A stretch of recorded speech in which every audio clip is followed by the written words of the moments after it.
everyone. Good morning to you. Bonjour tout le monde. Voilà,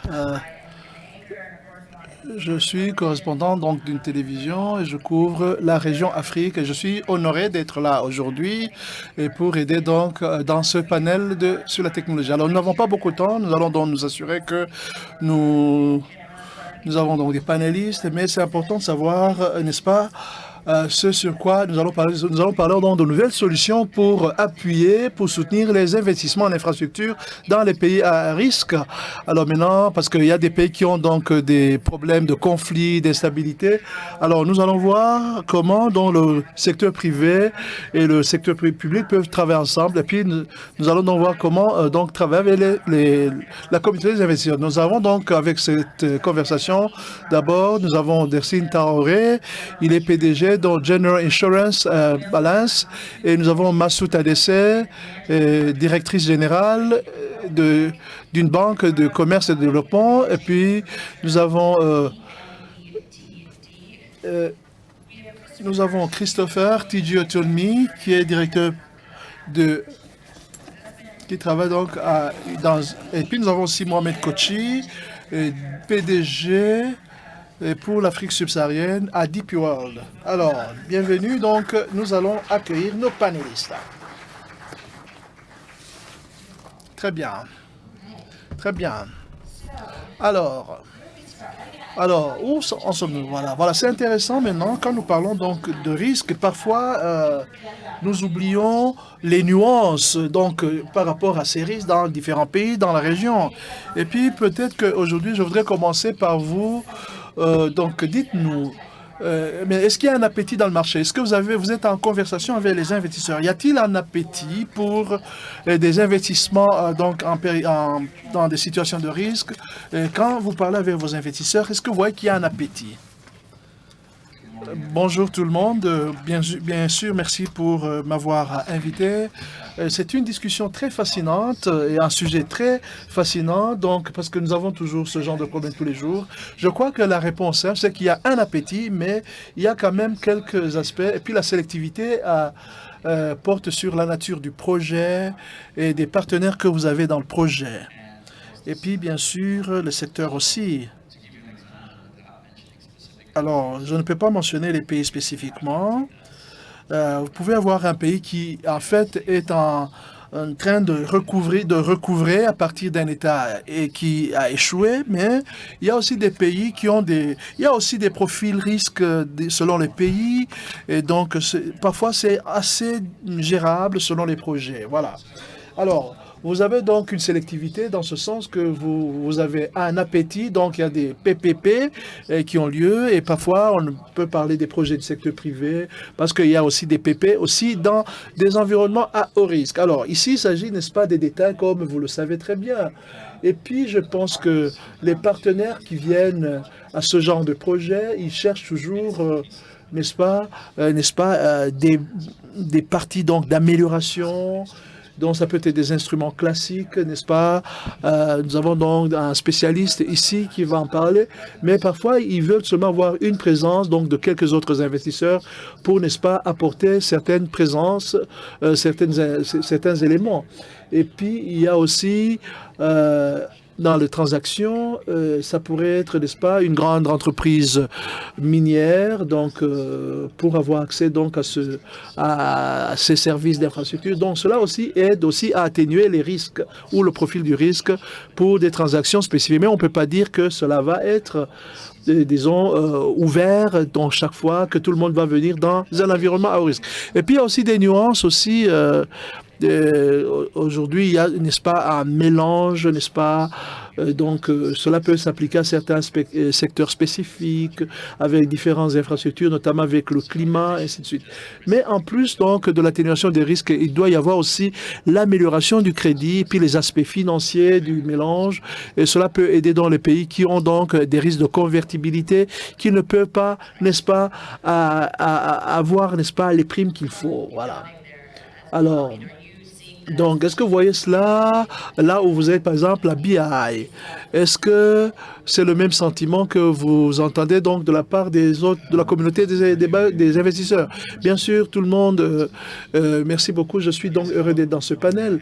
Alors, pour moi, dans ma perspective, nous avons un mandat. Nous devons donc investir sur le continent. Et donc, dans les 54 pays, donc, en théorie, hein. Mais alors, ce que nous faisons, alors, nous pensons que nous essayons de voir le marché dans lequel nous devons investir, mais plus spécialement, nous devons voir aussi les partenaires avec lesquels nous devons travailler. C'est donc pour cela que nous cherchons à voir, par exemple, différents moyens par lesquels l'on peut penser et contrôler un certain niveau de risque que vous prenez. Donc, il faut comprendre comment vous travaillez avec les autres partenaires. Et puis, sur ce panel, et donc, nous avons investi dans l'un des pays où certains investisseurs ne sont pas à l'aise à cause donc de l'état de cette région-là. Mais alors que d'autres investisseurs, notamment les investisseurs techniques, qui comprennent, n'est-ce pas, ce genre de situation, qui comprennent aussi les risques associés et sont donc à l'aise pour investir dans ce genre de situation parce qu'ils pensent, n'est-ce pas, aux aspects macroéconomiques dans cette région. Donc, vous avez donc différents aspects, dont par exemple en Sierra Leone, où nous sommes des investisseurs commerciaux et nous avons aussi des investisseurs en n'est-ce pas, dans l'humanitaire, donc où par exemple la fondation Melinda Gates est venue et a investi. Donc pour moi donc c'est important d'identifier les partenaires et puis de s'aligner aux partenaires par rapport, n'est-ce pas, à ce genre d'infrastructure. Est-ce que c'est limité à certains secteurs ou alors nous le voyons donc dans différents secteurs sur le continent? Bon, pour nous en fait, nous investissons dans différents secteurs économiques, dont les infrastructures sont un des aspects, et donc c'est le secteur-là. Mais il y a aussi des sous-secteurs des infrastructures où nous voyons, par exemple, un besoin donc, sur le continent, par exemple, dans l'espace énergétique. C'est un grand secteur pour nous, donc en Afrique. Et puis, ça, c'est important pour le développement. Nous voyons donc plusieurs investisseurs qui ont besoin, n'est-ce pas, d'exposition. Et parfois, quand nous pensons à la finance climatique et dans les ressources humaines, et donc sur le continent. Alors, c'est de un. Et en termes d'énergie, donc, il y a aussi le transport et la logistique. Donc, là aussi, alors, pour les infrastructures, bien sûr, donc, dans ce secteur, donc, il y en a beaucoup. Et puis, dans d'autres secteurs où nous sommes exposés, où nous fournissons dans le secteur, donc, des services financiers. Nous avons donc des partenaires. Alors, nous avons des partenaires. TDB, donc, est un partenaire parce qu'il y a une approche par rapport, n'est-ce pas, à l'entrée dans ces marchés difficiles. Donc, cela doit passer par des banques qui comprennent comment les équipes donc dans le marché comprennent, n'est-ce pas, les spécificités de chaque marché. Donc là, c'est aussi un autre aspect. Donc il y a les services financiers, et donc jusqu'à 27% de notre portefeuille et les infrastructures. Donc sont là les deux secteurs importants. Et il y a aussi les télécommunications qui constituent, n'est-ce pas, un grand secteur pour nous. Il y a 2 ans, nous avons donc terminé une transaction où un groupe donc d'investisseurs commerciaux en Éthiopie. À ce moment-là, donc c'était un marché très difficile pour attirer un certain type d'investisseurs. Mais nous avons pu, n'est-ce pas, engager des capitaux pour, n'est-ce pas, mettre en place, n'est-ce pas, un projet sur les infrastructures. Même si l'espace économique n'était pas le meilleur pour attirer les investisseurs. Donc voilà ce genre de choses que nous voyons donc dans le secteur des infrastructures, mais avec d'autres sous-secteurs. Alors voilà, donc vous avez aussi travaillé. Nous allons parler un peu de votre rôle, comment donc vous travaillez, n'est-ce pas, avec maintenant là où quand vous priorisez les pays en termes d'investissement, comment vous y prenez? Bon, bonjour tout le monde, merci beaucoup de m'avoir invité. Alors, je travaille pour Binet. Binet, c'est ils ont un bureau national pour les études techniques et le développement en Côte d'Ivoire. Alors, il s'agit, n'est-ce pas, d'une entreprise des services d'ingénierie qui est en charge de la préparation de la plupart des projets de développement des infrastructures en Côte d'Ivoire. Alors voilà, notre principal client, c'est en Côte d'Ivoire, c'est l'État de la Côte d'Ivoire. Nous travaillons aussi pour le secteur privé en Côte d'Ivoire et puis aussi en Afrique subsaharienne. Alors, voilà, par rapport à ce que nous pouvons voir, c'est qu'il y a quelques éléments qui sont très importants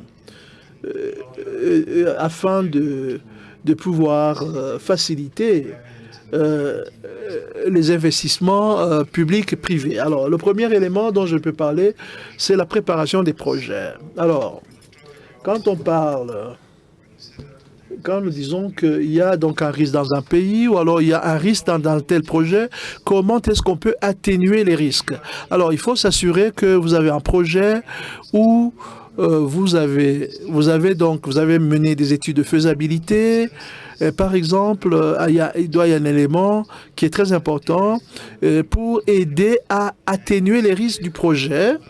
Et puis, il y a aussi d'autres parties prenantes. Il y a le secteur privé ou alors d'autres partenaires avec lesquels nous travaillons avec ce projet-là. Alors, il y a un autre élément que je peux mentionner ici, c'est la collaboration. La collaboration entre tous les différents partenaires, le secteur public, le secteur privé, et puis aussi les autres partenaires. Alors, parce que c'est par ces 2 ou 3 entités, en travaillant ensemble, que vous pouvez vous assurer que tout le monde donc se comprend. Et puis, vous voyez où vous en êtes, et puis ce que vous pouvez faire, et ce que chacun d'entre peut faire. Et puis, les secteurs que l'on peut voir en Côte d'Ivoire et en Afrique subsaharienne, comme vous le disiez. Donc, il y en a beaucoup. Donc, il y a de grands projets d'infrastructure, notamment comprenant les routes, les chemins de fer, les projets énergétiques et les projets énergétiques, dont cela devient de plus en plus grand. Et puis aussi, vous savez, des bâtiments sociaux tels que les universités, les hôpitaux, donc c'est là dans le genre de domaine que nous voyons davantage dans le pays. Quels sont les défis auxquels vous êtes confrontés? Donc, quand vous parlez aux investisseurs, est-ce qu'ils veulent voir, vous avez parlé, n'est-ce pas, des études de préfaisabilité. Quelles sont les assurances qu'ils vous demandent avant, n'est-ce pas, d'intervenir dans l'investissement de ces projets-là? Bon, le secteur privé, les assurances qu'ils veulent, d'abord, ils veulent s'assurer qu'il y a donc des garanties. Hein, ça, c'est sûr. Hein. Donc, ils cherchent d'abord des garanties. Alors, comment est-ce qu'on y arrive? Alors, comme je le disais, c'est important d'avoir une bonne compréhension des projets. Ici, je parle, n'est-ce pas, avec les yeux du secteur privé, parce qu'il y a d'abord un projet, mais au-delà du projet, c'est important d'avoir une bonne compréhension de l'environnement local.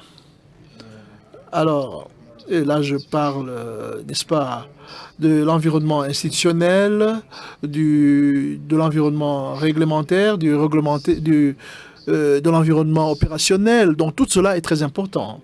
Parce que, vous savez, certaines personnes ne connaissent pas un pays et donc ils peuvent dire que, voilà, c'est un projet trop risqué, mais cela pourrait ne pas être le cas parce qu'ils ne connaissent pas, n'est-ce pas, ce projet. Parce que ça peut être un projet où le gouvernement intervient, donc où le gouvernement fait tout. Alors maintenant, il faut une connaissance locale ou un savoir local par rapport à l'environnement. Donc cela est très important. Et puis, un autre point que je voudrais relever ici, surtout dans ce contexte, je crois que donc les PPP réels, donc des partenariats publics-privés réels, sont très importants. Ce sont des outils très importants parce que, de par leur définition, il faut savoir comment, n'est-ce pas, répartir les différents risques entre le secteur public et le secteur privé, afin de s'assurer que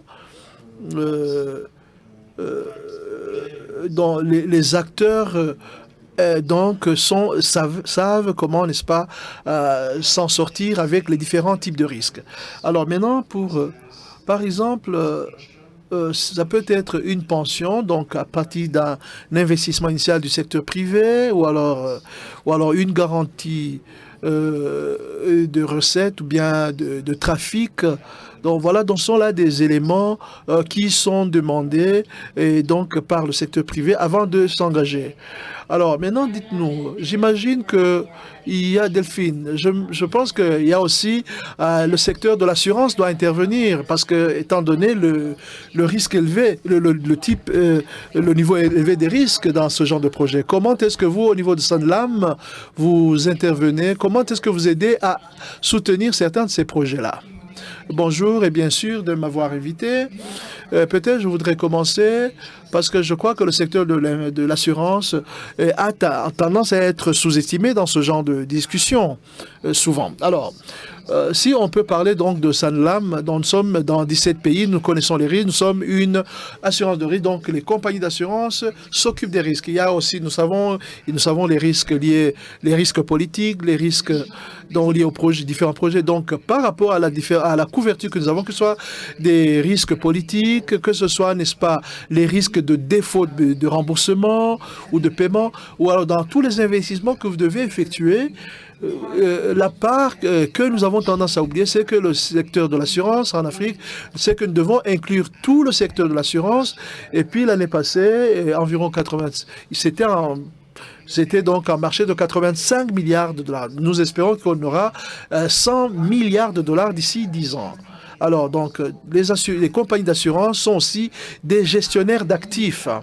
Et quand vous regardez les recettes de ces entreprises, donc, vous voyez, par exemple, par rapport à la gestion des actifs, donc, c'est vraiment 2 fois plus que ce que nous avons. Alors, dans le secteur de l'assurance en Afrique, et donc, là, j'estime, c'est environ 200 000 jusqu'à 300 milliards de dollars en termes de gestion d'actifs. La plupart de ces actifs, et dont la plupart des entreprises, ce sont des entreprises qui sont là, en fait, 35%, c'est de l'argent liquide, comptant.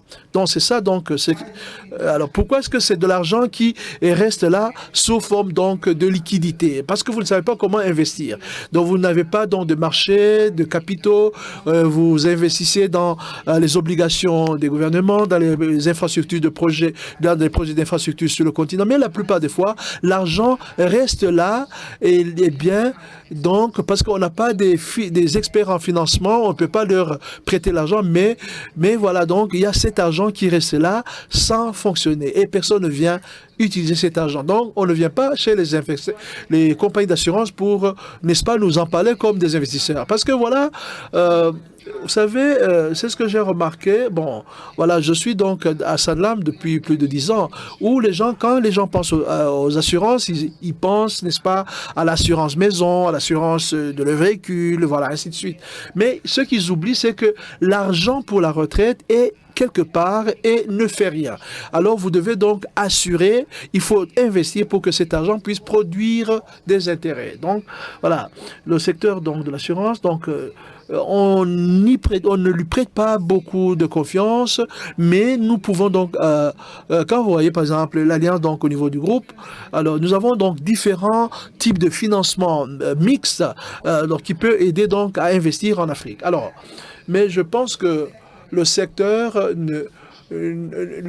donc des infrastructures ne vient pas suffisamment vers le secteur des assurances pour l'aider. Parce que vous pouvez demander, est-ce que vous avez des fonds? Est-ce qu'on peut travailler ensemble pour créer n'est-ce pas, un mécanisme donc, qui sera aussi confortable pour nous. Donc, ne vous considérez pas seulement comme des preneurs des risques, mais nous sommes aussi des investisseurs. Mohamed, à DP World, je crois que vous êtes aussi un preneur de risques. Je crois que dans vos projets, vous avez investi dans certains de ces projets. Comment est-ce que vous pensez à l'investissement dans certains de ces projets-là? Parce que vous aussi, vous avez une pression politique, il y a un certain nombre de pressions que vous avez. Donc voilà, comment vous y prenez? And thank you for having me. Yeah, I think firstly from our perspective, we look at de notre perspective, nous travaillons avec la chaîne d'approvisionnement en essayant de considérer le prix de déplacer les produits et les marchandises à travers l'Afrique. Ceci n'a pas de sens pour moi. Le coût du produit est très élevé pour essayer de faire le commerce intra-africain. C'est vraiment très élevé. lorsque vous êtes un acteur dans le secteur de la logistique, quand vous voyez cette opportunité, c'est très intéressant. Je pense alors, de mon côté, que notre investissement est soutenu par une proposition de valeur. Et en tant qu'acteur, nous avons beaucoup d'expertise dans cela et nous formons donc notre travail sur base de cette chaîne de valeur. Je pense que donc notre investissement se fait sur ce marché. Nous saisissons cette opportunité pour investir dans l'accès à ce marché. Si nous ne le faisons pas, quelqu'un d'autre le fera.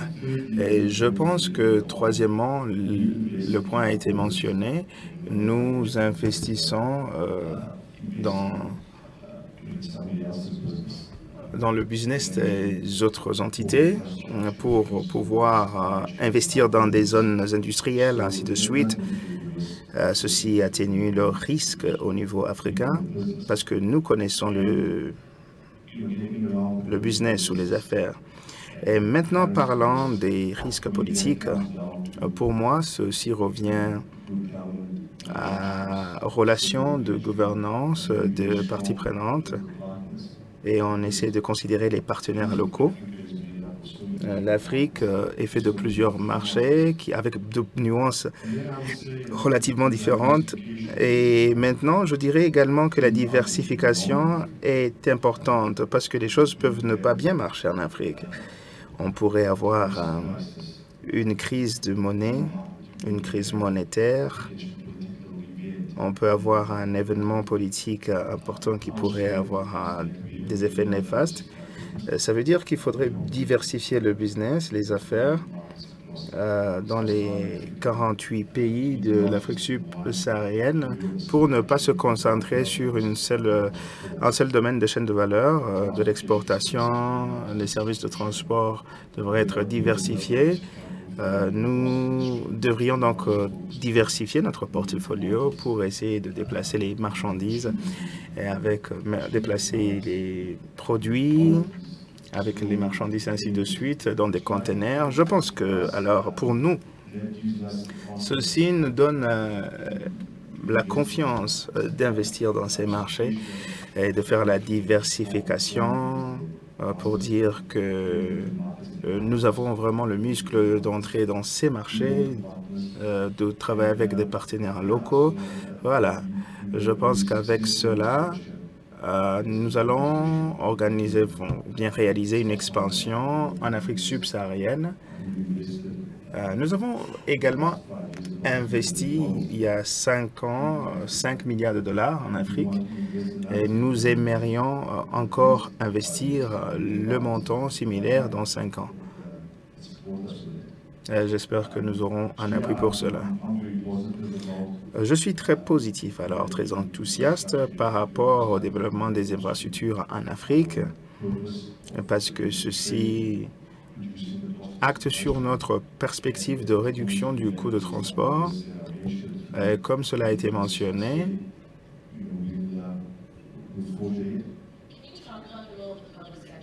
pouvez-vous parler du rôle du secteur privé? Parce que d'une manière ou d'une autre, le secteur privé va jouer un rôle. Un certain nombre de situations politiques. Comment vous voyez cette collaboration travailler? Comment donc vous allez gérer les défis? Je pense, comme je l'ai déjà dit, nous sommes dans un monde d'affaires relativement varié où nous essayons de voir comment nous allons faire la différence, créer la différence par rapport à des zones industrielles, ainsi de suite. Également, comment travailler avec les gouvernements en Afrique.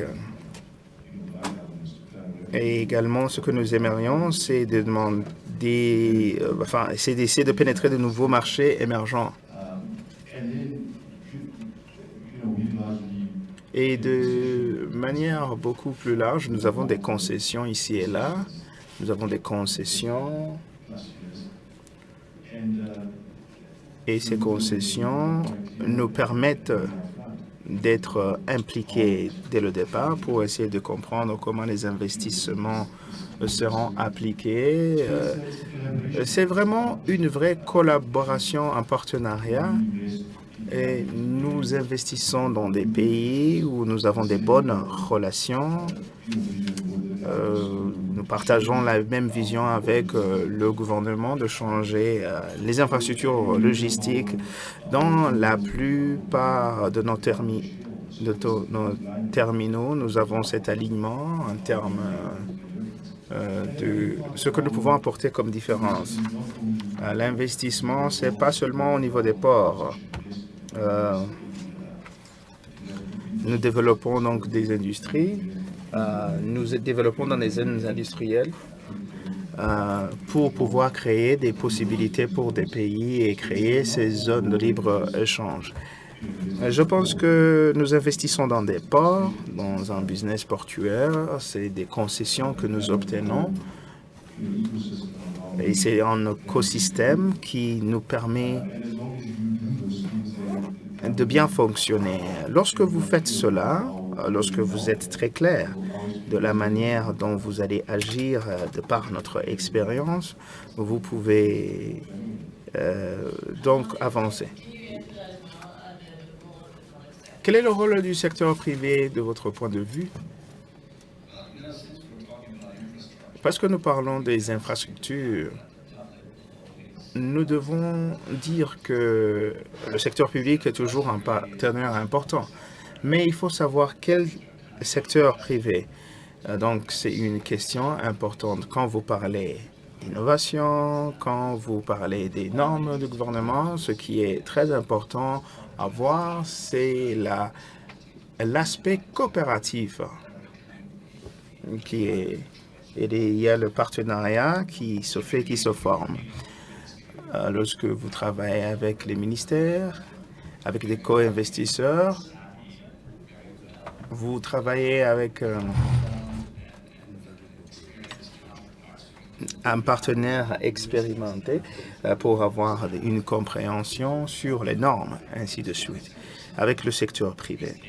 Ces derniers jours, alors, nous avons des financements qui viennent dans des pays et les gens ont tendance à penser que c'est ce genre de travail qui doit être fait, qu'il faut travailler avec des entreprises comme ça pour essayer de rendre ça une affaire entrepreneuriale. Et une entité comme DP World, qui est partenaire du secteur public,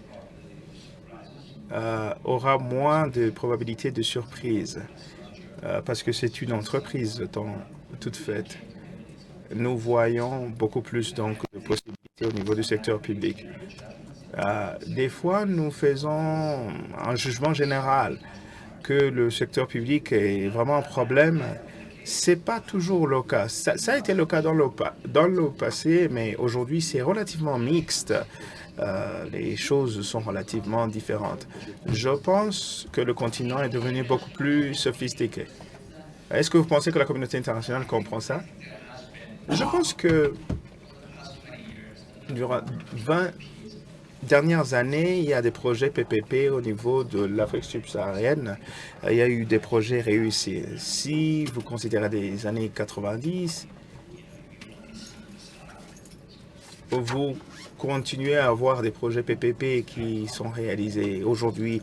Avant, c'était très peu de projets. Aujourd'hui, c'est beaucoup plus courant. Il y a cet appétit qu'il y a avec ce genre de projet et on s'aligne. Et il n'y a pas vraiment de problème de même trouver des potentiels à haut risque. Et maintenant, nous parlons des ports, des secteurs bancaires, d'autres domaines, le secteur du service de l'hospitalité, qui sont très à l'aise de pouvoir travailler en forme PPP, en forme partenariat public-privé. Ce sont des investissements bien positionnés qui ont une meilleure probabilité de réussite. C'est toujours en rapport avec les activités, les partenaires, les affaires qui sont réalisées. Je pense que également le secteur de l'assurance est beaucoup plus adapté avec des acteurs qui sont là, qui sont très actifs pour pouvoir amener des produits d'assurance, pour pouvoir aussi travailler dans ce secteur-là. Et nous disons donc que c'est une question d'utiliser cela pour nous. Nous devrions donc le faire et travailler de manière appropriée. Et la seule manière de le faire, c'est de partager le risque avec les partenaires au lieu de prendre un risque beaucoup plus élevé. Nous avons eu des réussites dans notre travail, dans le contexte africain, pour avoir des relations relativement fortes avec les groupes avec lesquels nous avons travaillé. Et c'est un travail que nous avons fait avec les assurances. C'est des transactions qui ont été réalisées de manière effective. Nous avons réalisé en commerce, parce que nous sommes très actifs dans le secteur du commerce, avec les assurances. Il faudrait que les assurances puissent investir aussi dans le commerce. Mais avec cela, avec les compagnies d'assurance, même en Afrique, travailler au niveau secondaire, ça devient beaucoup plus facile pour les acteurs primaires d'être impliqués. C'est vraiment une approche holistique. C'est pour partager nous tous les risques. C'est l'essence de comment nous conduisons les affaires. C'est vraiment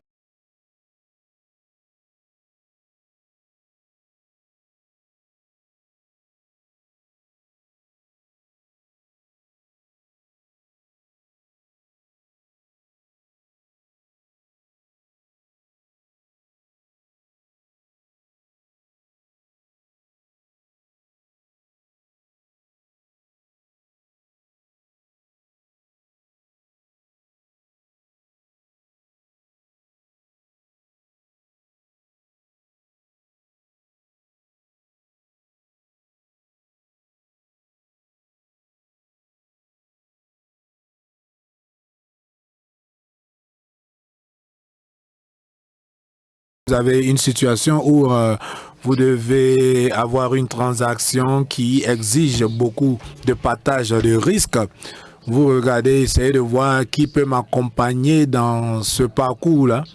Et beaucoup de personnes en parlent dans ce sens, mais c'est très important d'être franc lorsqu'on est sur la dernière étape dans un partenariat avec les différentes parties et il y a d'autres qui n'arrivent pas à respecter. Et on veut tous être efficaces, personne ne veut perdre de temps et collaborer avec une personne fausse. Et donc, nous avons vu un peu comment ils ont pu travailler et il y a certains parties où il y a des caractères qui ont été démontrés lorsqu'il y a un peu de tension, l'environnement un peu hostile. Et c'est difficile de pouvoir avoir des transactions et aussi ces environnements où ça peut pouvoir donner le pas pour pouvoir développer plusieurs choses. Il y a des entités avec lesquelles nous travaillons.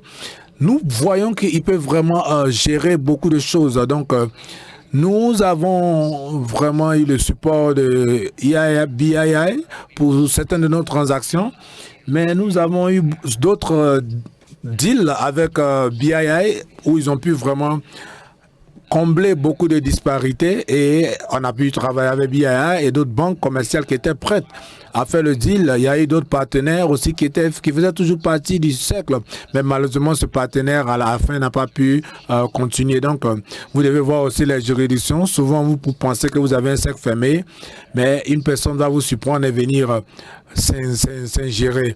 Donc, c'est facile de pouvoir accroître la participation parce qu'il y a certaines transactions qui sont délicates. Mais il y a eu des occasions où on a été appelé à pouvoir venir aider. On a eu l'intention de faire partie et nous venons et participons. Nous le faisons pour le bénéfice du projet et parce que nous avons l'appétit de le faire. Mais le plus important, c'est que nous le faisons parce que nous nous voyons comme des partenaires sérieux. Nous voyons certains de nos partenaires dans cette situation. Ils savent qui appeler, ils savent que vous n'allez pas perdre leur temps et ils savent que vous avez une considération sérieuse. Nous sommes une banque qui, au fond, est prêts. Nous travaillons beaucoup dans tout ce qui est participation des risques capital pour les projets.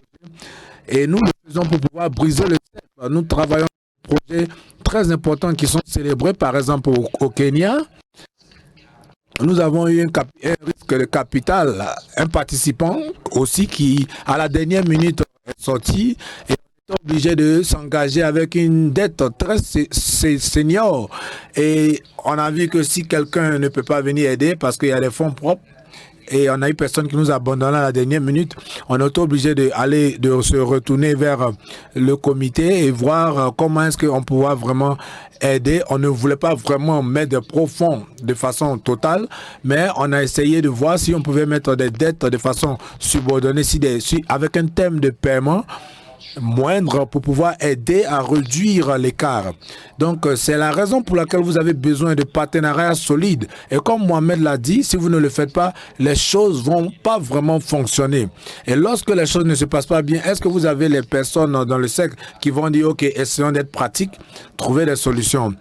Ne vous mettez pas dans une position rigide et dites non, c'est pas mon problème. Et je pense qu'à la fin, c'est ce que développe votre caractère. Ça qui vous permet de pouvoir avoir de bons partenaires. Parce que lorsque vous avez des bons deals, les personnes se rappellent de ces situations-là.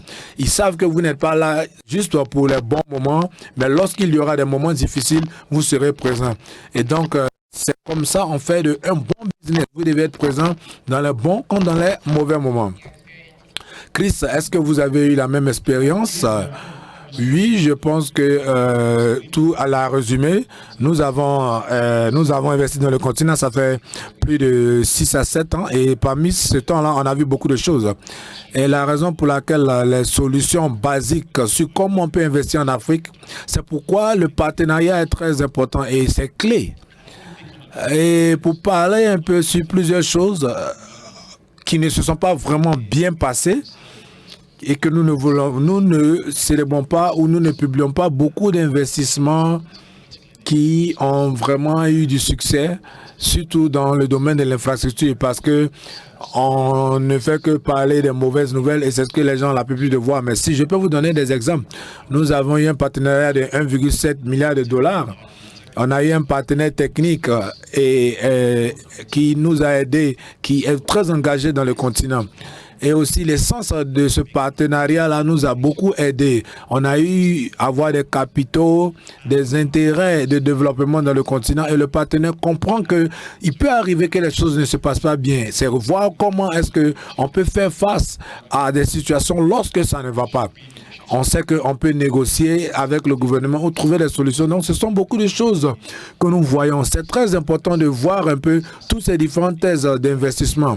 Donc, il peut y avoir des opportunités en Côte d'Ivoire d'investir, en Égypte ou en Somalie. Donc, je pense que ce sont des infrastructures économiques clés pour la région, pas uniquement pour les pays où nous avons investi. Donc, je pense que c'est une partie. Tantôt, j'ai parlé un peu de l'espace de l'énergie. Beaucoup de personnes en Afrique n'ont pas accès à l'énergie.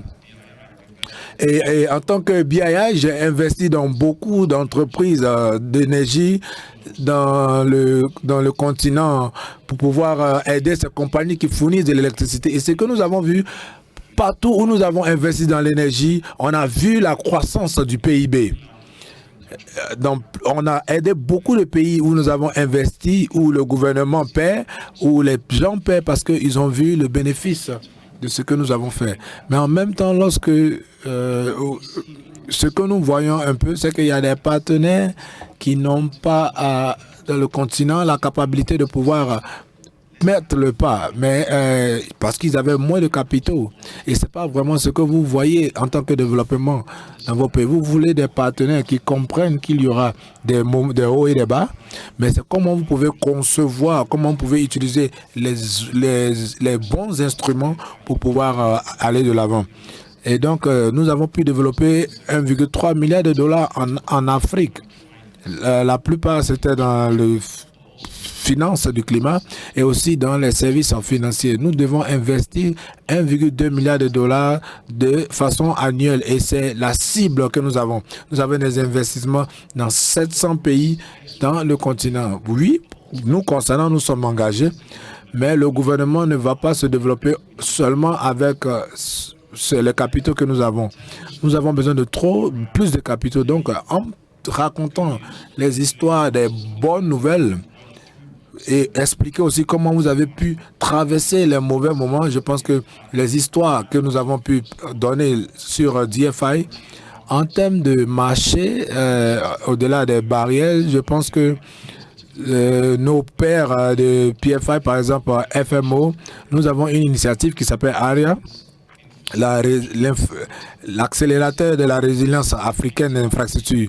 Nous ciblons la plupart des frontières qui sont fragiles dans le continent que nous avons identifié. Nous avons identifié 5 pays sur lesquels nous travaillons et nous travaillons avec le gouvernement, nous travaillons avec le secteur privé et nous voulons vraiment fournir de l'assistance technique pour la préparation des projets parce que ce que nous voyons, c'est qu'il y a une disparité dans les infrastructures, donc il y a un besoin, mais il y a un besoin, il y a un projet qui nécessite des investissements et il y a des personnes qui n'ont pas la patience pour pouvoir avoir le développement adéquat. Et donc, la plupart des défis, c'est voir comment est-ce que nous pouvons fournir la préparation de ces projets risqués là, avec des capitaux. Parce qu'il y a des projets qui ont la tendance de ne pas être investis par les investisseurs comme nous. Parce que pour que l'Afrique puisse être développée, on a besoin des investisseurs commerciaux qui investissent dans l'infrastructure. Sauf qu'on peut pouvoir avoir des capitaux à un certain moment et pouvoir aller dans les nouveaux secteurs. Donc, je pense qu'il y a une combinaison de comment est-ce qu'on entrevoit cela. Mais je pense que le plus important, c'est de comprendre la région, comprendre que souvent les choses ne vont pas bien se passer et lorsque vous venez dans le continent, c'est dans l'esprit que vous devez être flexible et avoir les bons produits en place pour pouvoir investir dans le secteur.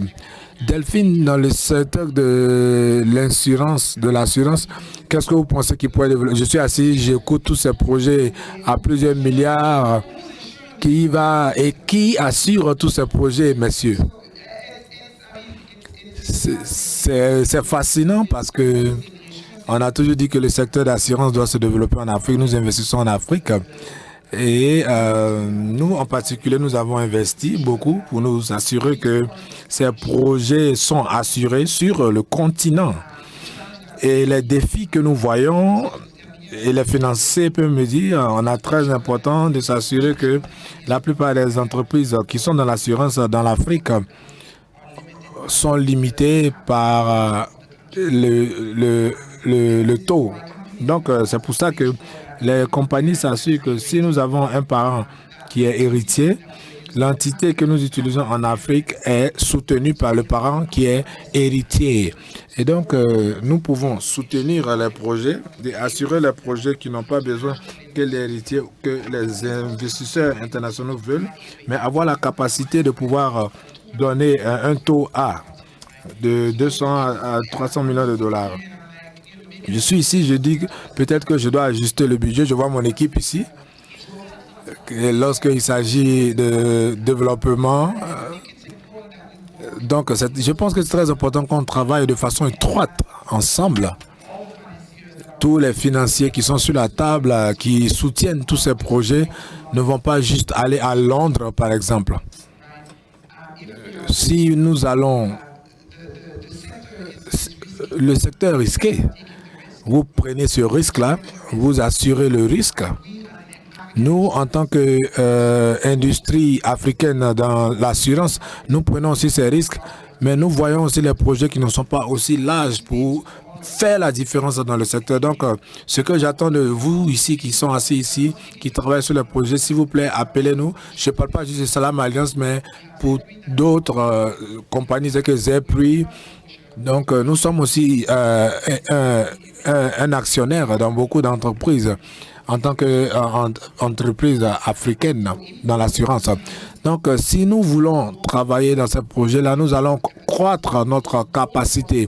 Nous avons dit aussi qu'il y a des finances disponibles dans l'industrie de la finance que nous pouvons soutenir. Je pense qu'il devrait y avoir plus de collaboration afin que ces premiums et ces entreprises ne vont pas s'envoler hors de l'Afrique. Avant que je vais ouvrir aux questions, j'aimerais écouter un peu la réaction de Mohamed par rapport à ce que Delphine a dit. Oui, je sais que nous devons parler. Nous sommes toujours ouverts à de nouveaux partenariats. Je pense que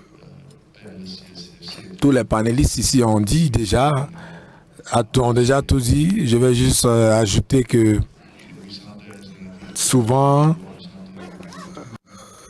nous sommes trop critiques sur le négatif et on ne voit pas le positif.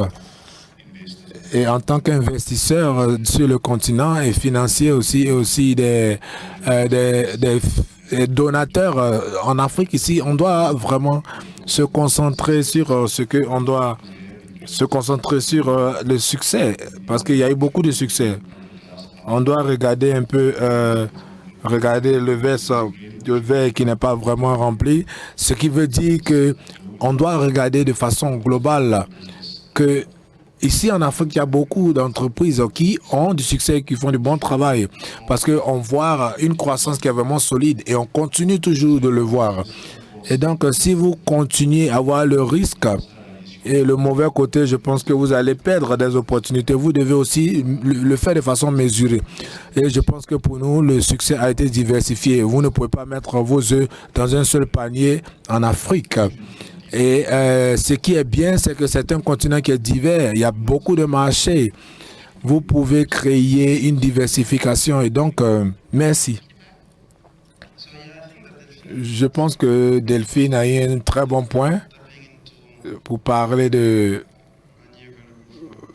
l'argent disponible pour l'assurance qui provient de l'Africa, pour pouvoir leur prêter de l'argent. Non, je pense que c'est une opportunité pour pouvoir financer plusieurs projets et je pense que c'est très bon. J'aime beaucoup l'idée de Christopher de pouvoir célébrer beaucoup les histoires à succès, parce que cela peut aider à pouvoir changer la perception des pays qui sont risqués ou pas. Et du point de vue de DFI et concernant la préparation de projet, je pense que c'est un très bon point, Chris, parce que c'est ce que nous manquons généralement. On commence les projets qui n'ont pas été étudiés au préalable et comment pouvoir aller de l'avant si cela n'a pas été fait en amont. Et donc, on prend l'exemple pour le gouvernement du Côte d'Ivoire qui a décidé d'investir de l'argent dans la préparation des projets. Et je pense que ça pourrait être meilleur si cet argent pouvait provenir de DFI et cela aussi va vraiment aider le secteur, l'investissement du secteur privé, parce que le co-investissement du secteur privé avec DFI les a aidés à pouvoir être plus performants et s'assurer que ils seront vraiment à mesure de pouvoir atteindre leurs objectifs. Et donc, je suis d'accord, je suis disponible pour pouvoir travailler sur ces études de faisabilité. Donc, beaucoup de bons partenariats sont en train de s'établir ici. Je vais ouvrir au public pour poser les questions. Je ne sais pas s'il y a un micro disponible pour ceux qui ont des questions à poser. Est-ce qu'il y a un micro? Okay, thank you for... Bien, merci. C'était une très bonne présentation qui fait assez de lumière, de compréhension. Moi, je suis d'un groupe international au Nigeria. Ma question, dites-nous un peu l'aspect de travail, de construire ou de mettre en place, ou bien, voilà, de mettre en place une entreprise d'assurance qui peut être capable de nous aider dans le garantissement de ces risques. Bon, je comprends qu'il y a toute une guerre autour de cela, mais mon expérience dans cette maison d'assurance, j'ai été dans l'aviation, et aussi, pour cela, je pourrais dire que c'est typiquement au style nigérien, avec $1 milliard, excusez-moi. Si vous allez au Nigeria, ils vont vous dire, si vous avez besoin d'une bonne assurance, voilà, c'est non. Mais dites-nous, comment ceci fonctionne? Entreprise d'assurance, je ne sais pas, vous avez différents regards sur cette chose-là. Si nous ne le faisons pas, je pense que les fonds qui doivent venir pour des assureurs en Afrique passent par une autre entreprise d'assurance aux États-Unis ou bien à Londres. Mais deuxième partie, c'est que le risque, c'est à vous. Vous allez porter le risque sur vos épaules. Alors, comment vous allez vous y prendre pour prendre soin de cela? quelles sont les opportunités qui peuvent permettre que vous puissiez vous engager sur cela? Je ne sais pas. Dites-nous. Je vous pose cette question, s'il vous plaît. Y a-t-il une chance, bien sûr? Bon, milliards. Les gens qui sont avec milliards de dollars, je ne sais pas, ils peuvent pénétrer le marché, ils peuvent s'intégrer sur le marché africain. Excusez-moi de vous poser cette question. Y a-t-il une possibilité que ce que vous venez de dire puisse vraiment fonctionner? Mais dites-nous, quel est le cœur de votre question? Le point central de votre question, le cœur ou le point central de ma question, est-ce que nous pouvons avoir une entreprise d'assurance en Afrique? Parce que le point, c'est que qui peut nous garantir de risques, surtout dans la volatilité de l'économie africaine? Est-ce que nous pouvons avoir une entreprise d'assurance au style africain qui peut nous permettre de ne pas prendre de risques à l'intérieur de l'Afrique? Oui, je comprends, ça c'est un rêve.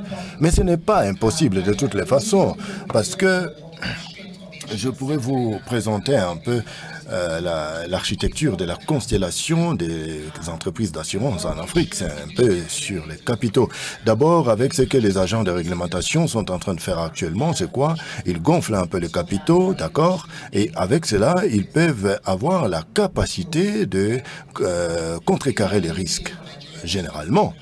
Pour les questions comme Nigeria et ainsi que tant d'autres pays, oui, avec le risque, nous sommes y exposés.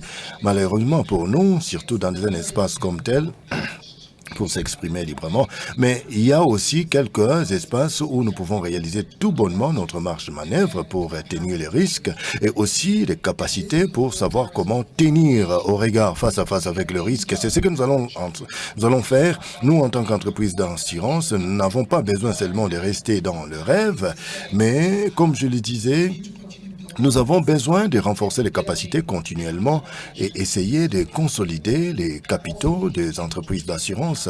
Mais nous devons aussi former nos talents, nos équipes. Comme c'est là, comme vous le savez, ils sont techniciens sur terrain.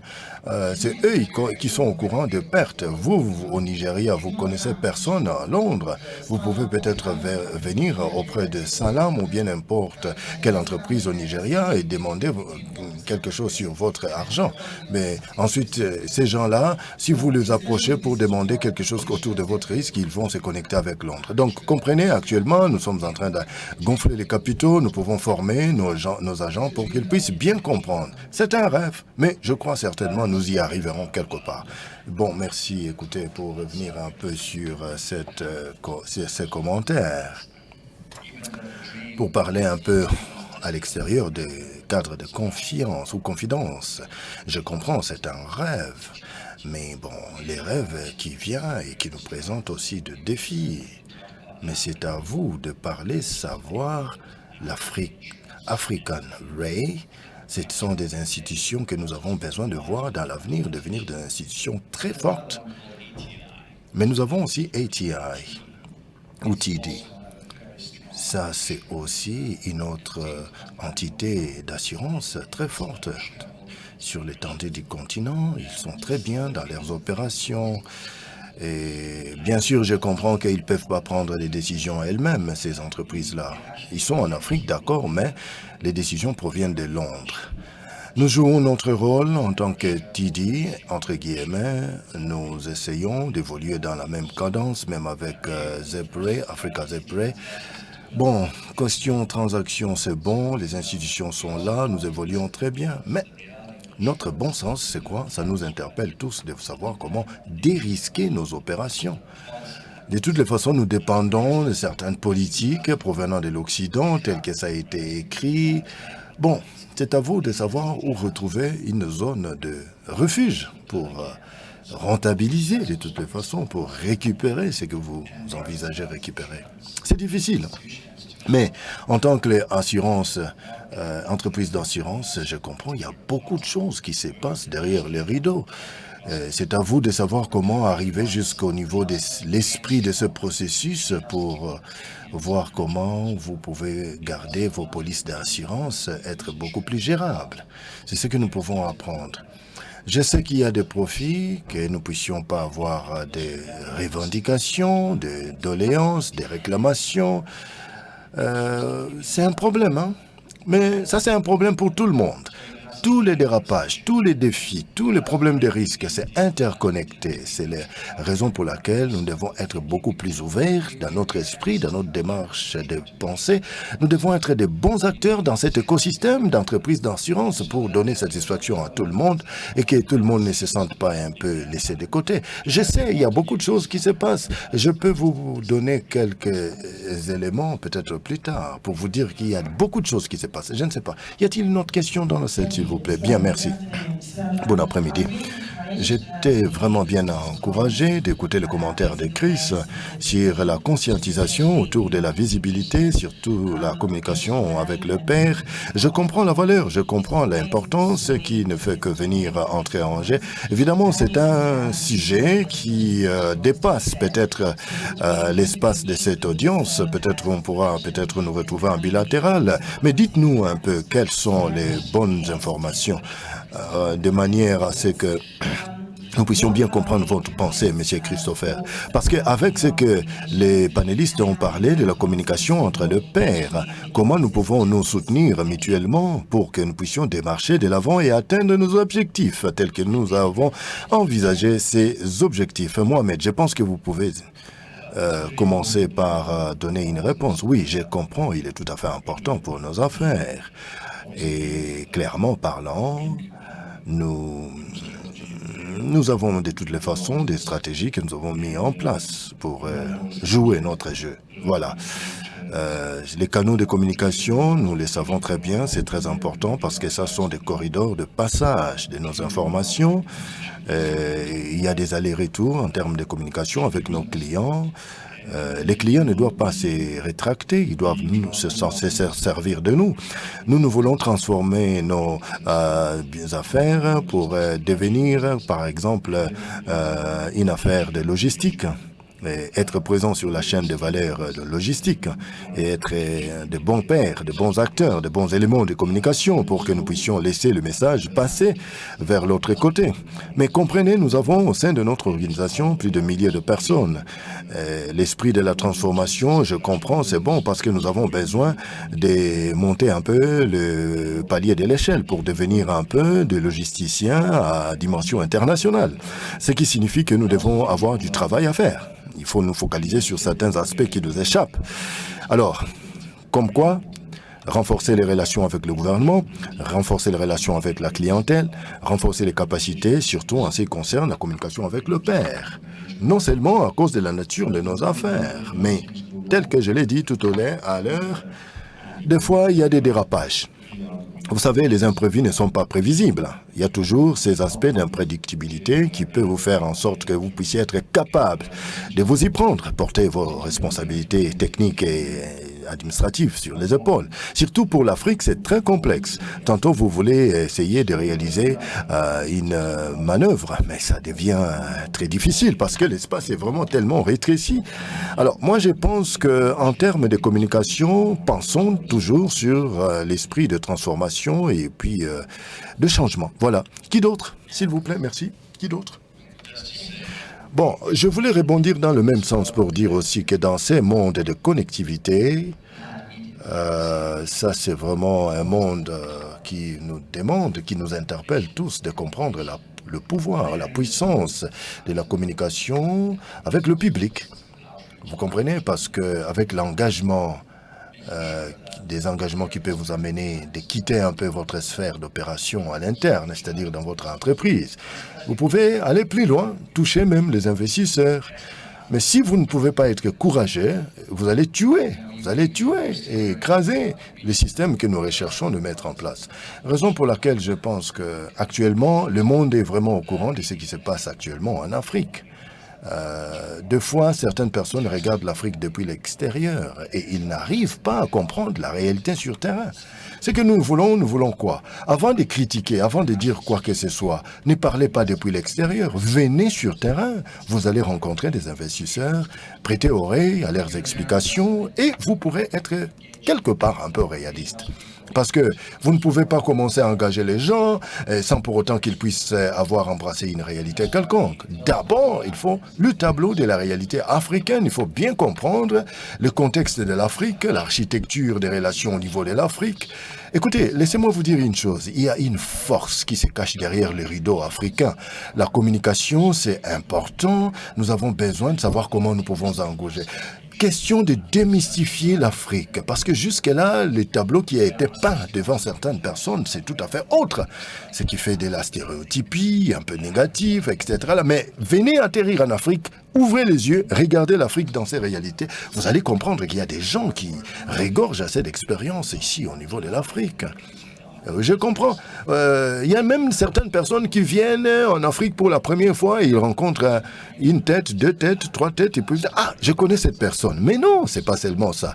Laissez ces histoires, des mauvaises histoires sur l'Afrique. Changeons un peu les décors. Venez en Afrique.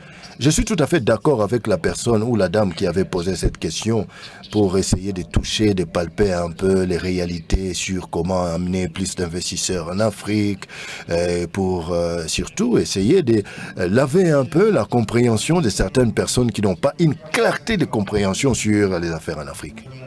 Oui, je proviens du secteur public et je pense que du point de vue secteur privé, la communication c'est très important parce qu'avec la communication, les perceptions peuvent changer. Sans ça, vous ne serez pas capable d'amener votre pays d'Afrique, qui est en Afrique, au développement. Nous avons besoin de l'investissement du secteur privé, de toutes les façons. Nous avons besoin de les attirer. Lorsqu'ils arrivent à nous, il faut que nous puissions être capables, avoir ce courage de communiquer avec eux, de leur présenter. Voici notre agenda en termes des aspects réglementaires. Vous comprenez un peu ? Oui, je comprends. Il y a déjà un signal qui m'est lancé. Il paraît que tout le monde est déjà très occupé. Nous n'avons pas le temps à notre portée. Merci beaucoup. Merci pour avoir été avec nous. Nous avons eu des allers-retours, des questions-réponses. Merci, chère audience. Merci beaucoup.